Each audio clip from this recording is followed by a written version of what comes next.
Hey folks, welcome to Roll of Law. Wizards of the Coast has put out yet another statement on D&D Beyond, and this one is titled A Working Conversation About the Open Game License.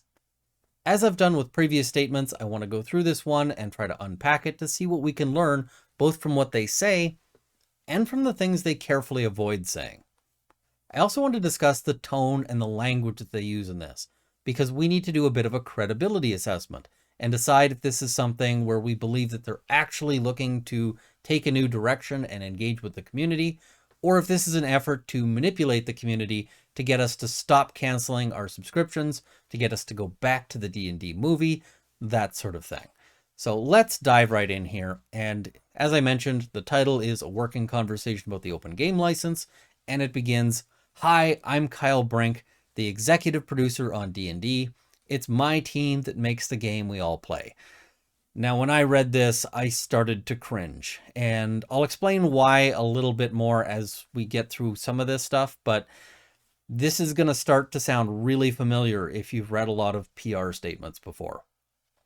So D&D has been a huge part of my life long before I worked at Wizards, and will be for a long time after I'm done. My mission, and that of the entire D&D team, is to help bring everyone the creative joy and lifelong friendships that D&D has given us.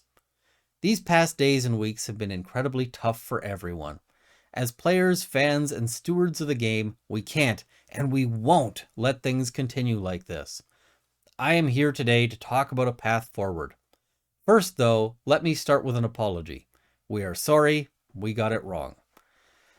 Okay, so, if you're thinking that this sounds really familiar from past PR statements, this is pretty much textbook crisis management here.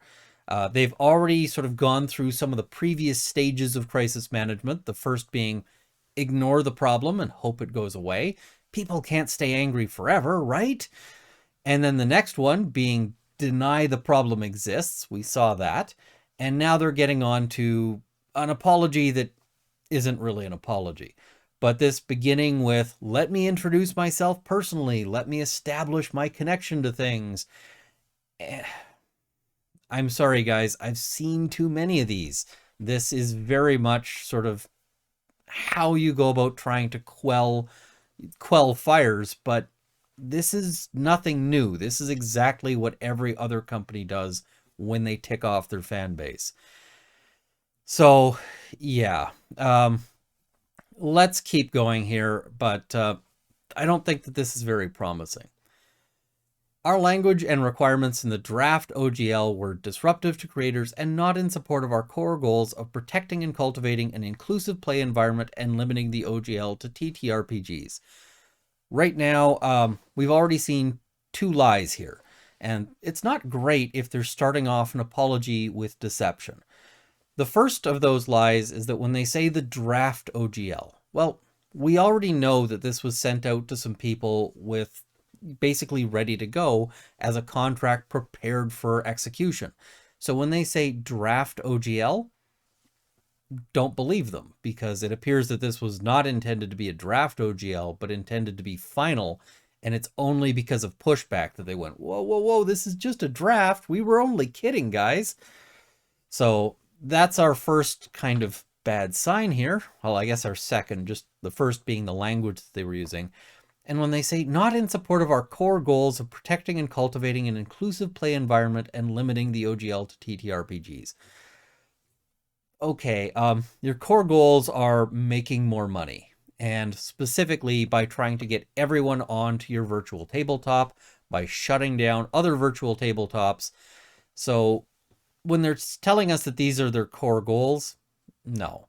The reason why they care about the inclusive play environment is to have more control, because that was the clause that they're using to give them the ability to unilaterally shut down any third-party project ever, for any reason.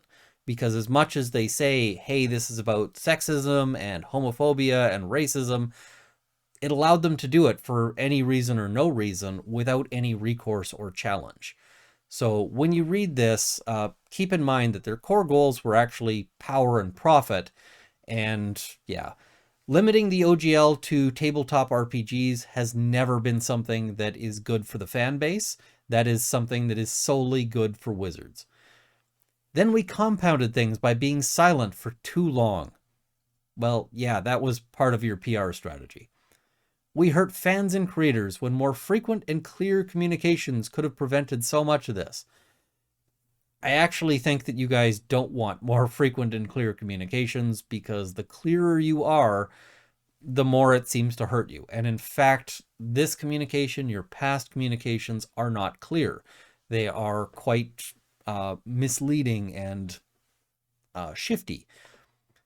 Starting now, we're going to do this a better way, more open and transparent with our entire community of creators, with the time to iterate, to get feedback, to improve. Okay, we'll see how this looks. If this sounds familiar, it's because it's how we do it for the game itself. So let's do it that way for the OGL too. That kind of comes off as condescending. Okay, carrying on. We'll listen to you, and then we'll share with you what we've heard, much like we do in our Unearthed Arcana and 1D&D playtests. This will be a robust conversation before we release any future version of the OGL. If you're actually trying to be direct and clear, you don't use this kind of language. This is language to try to mollify people. This is manipulative language. Here's what to expect. On or before Friday, January 20th, we'll share our new proposed OGL documentation for your review and feedback, much as we do with playtest materials. So you better believe that I will be going through that with you guys so that we can have a look at it. Sorry, it was off the screen there, but now you can read that. After you review the proposed OGL, you will be able to fill out a quick survey, much like Unearthed Arcana playtest feedback surveys. It will ask you specific questions about the document and include open form fields to share any other feedback you have. Read, please, please, guys, stop criticizing us on Twitter. You should instead take your criticism to this form where it can just vanish into the ether and nobody can know about it, and we can then present overly rosy views of what people are saying. They really want to stop videos like this one, and all of the Twitter criticism, and all of the TikTok criticism. Let's move that online, into a quiet place where it can just go to die. The survey will remain open for at least 2 weeks, and we'll give you advance notice before it closes so that everyone who wants to participate can complete the survey. Then we will compile, analyze, react to, and present back what we've heard from you. Guys, if you haven't been hearing us yet, you're not listening.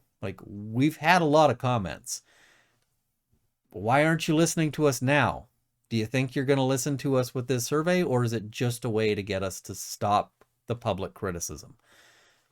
Finally, you deserve some stability and clarity. We're committed to giving creators both input into and room to prepare for any update to the OGL. Well, that's a change, because previously they were looking to give people a whole week to respond to this. Also, there's a ton of stuff that isn't going to be affected by an OGL update. So today, right now, we'll lay out the areas that this conversation won't touch. And here's where they're gonna start playing some tricks, folks. Any changes to the OGL will have no impact on at least these creative efforts. 1, your video content.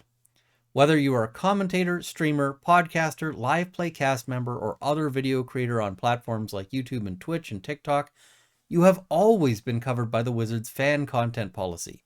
The OGL doesn't and won't touch any of this. First of all, I have never and will never put anything out under the Wizards fan content policy, because the Wizards fan content policy is just as abusive as this. In fact, it's real bad. Maybe I'll do a video just on the Wizards fan content policy.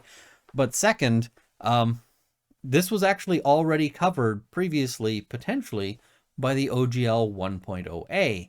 So what they're saying is that they do intend to take OGL access away from video content. So when they say, oh, it won't have any impact, what they mean is we intend to shut out video content from this and force you onto their fan content policy. So next is your accessories for your owned content. No changes to the OGL will affect your ability to sell minis, novels, apparel, dice, and other items related to your creations, characters, and worlds. Again, when they say that you're not going to be affected by the OGL, what they mean is that the OGL will not allow you to do these things, and that they reserve the right to sue the crap out of you if you do. So, this is very careful language that they've used in the past, and it is misleading as hell. Non-published works, for instance, contracted services. You use the OGL if you want to publish your works that reference 5th edition content through the SRD. That means commissioned work, paid DM services, consulting, and so on aren't affected by the OGL. Well, if we need to make copies and, create works for those things, if they're not covered by the OGL, then what allows us to do that? Is it just that we're doing it under fair use and fair dealing? Or is it that you've got some other policy? Or is it that you just reserve the right to go after these people as well? Again, anything that they're saying isn't going to be covered by the OGL means, hey, you're in the land of we reserve the right to sue the S out of you. All right. VTT content. Any updates to the OGL will still allow any creator to publish content on VTTs, and will still allow VTT publishers to use OGL content on their platform. Now, you say still, even though you specifically excluded virtual tabletops before. This is not being honest. And again, it really looks like the plan here is to try to shut down other virtual tabletops. Guys, this is not cool. It's not okay to play this kind of word game with the community if you want to rebuild trust. DM's Guild content. The content you release on DM's Guild is published under a community content agreement with Dungeon Masters Guild. That is true. And that agreement is abusive as heck. It includes all the stuff that we're criticizing here, and I could do a video discussing that as well. This is not changing. Your OGL 1.0a content. Nothing will impact any content you have published under OGL 1.0a. That will always be licensed under OGL 1.0a. Again, this is a change from what they said before, but I guess it's progress. However, they haven't said that they'll allow you to publish new content under 1.0a. So basically it's just, well, we're not going to sue you for what you've already done, but there's definitely going to get everything new under this new license. Your revenue. There will be no royalty or financial reporting requirements. Okay, we'll see what that looks like. I have some suspicions as to how this actually goes, but we'll see what that looks like. And your ownership of your content. You will continue to own your content with no license back requirements. I find the use of the word continue to be strange here because they were definitely asking for a license back requirement before, but this is promising. But there's a really key thing that they haven't included here, which is that this license will be irrevocable. They certainly don't seem to be planning that. And they also haven't said that they're going to get rid of that clause that allows them to change anything and everything at will. Because if that clause is staying in there, then all of these promises are basically irrelevant because they can just wedge all the bad bits in later after the controversy has died down. And if you don't think that that's what they're planning, that is the way these things are done. And this PR statement is very much just telling us that they are going to be doing more of the same. So they say, that's all from me for now. You will hear from us on or before Friday as described above, and we look forward to the conversation. Kyle Brink, executive producer, Dungeons & Dragons. Well, I can tell you, I'm going to continue having this conversation online, on Twitter, on these videos, on so forth. I'll also use their forum, but I encourage people to keep up the criticism in public. Go on to Reddit. Let your thoughts be known. Go on to Twitter. Let your thoughts be known. Because if they are successful in pushing all of this to an online form, that will be a tremendous win for their PR team. and you can expect that we will probably get a really bad document at the end of all of this. And they can say, look, all of the criticism died down. Everybody is okay with this. We looked through our numbers and they're really promising with people being on board with these new changes. And how would you know any different, right? They're not going to make that all public.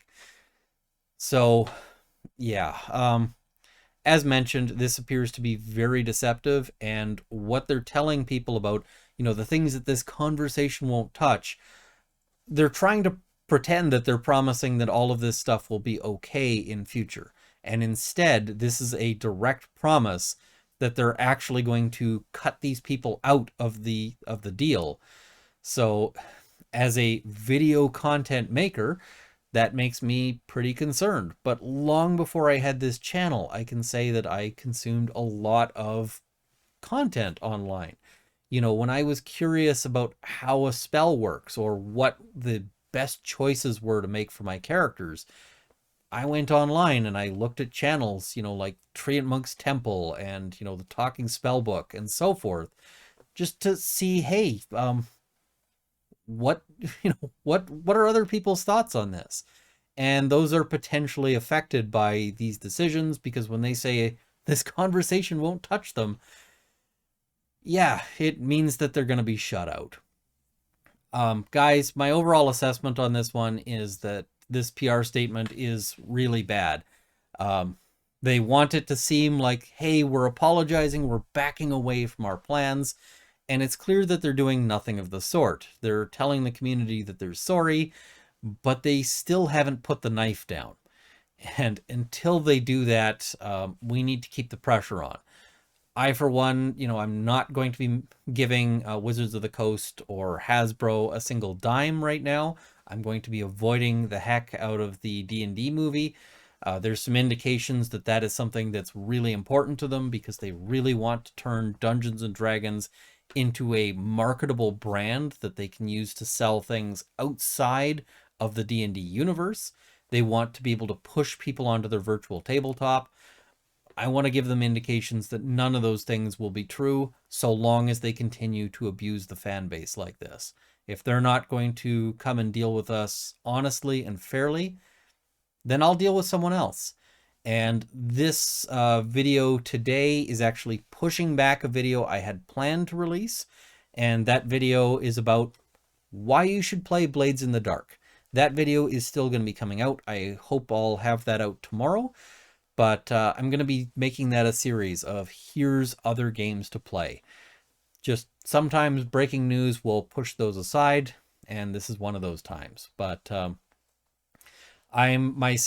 games I'm running right now are Stars Without Number. Soon I'm going to be running a Blades in the Dark game. I'll probably do something with Mutants and Masterminds, but I can tell you Dungeons and Dragons is off the menu until this changes. Or until something, basically until further notice. But thank you guys for watching. I hope that you found this to be interesting. Let me know what you think in the comments below. But yeah, I am not filled with optimism by this statement. And yeah, I guess that's it. See you guys next time.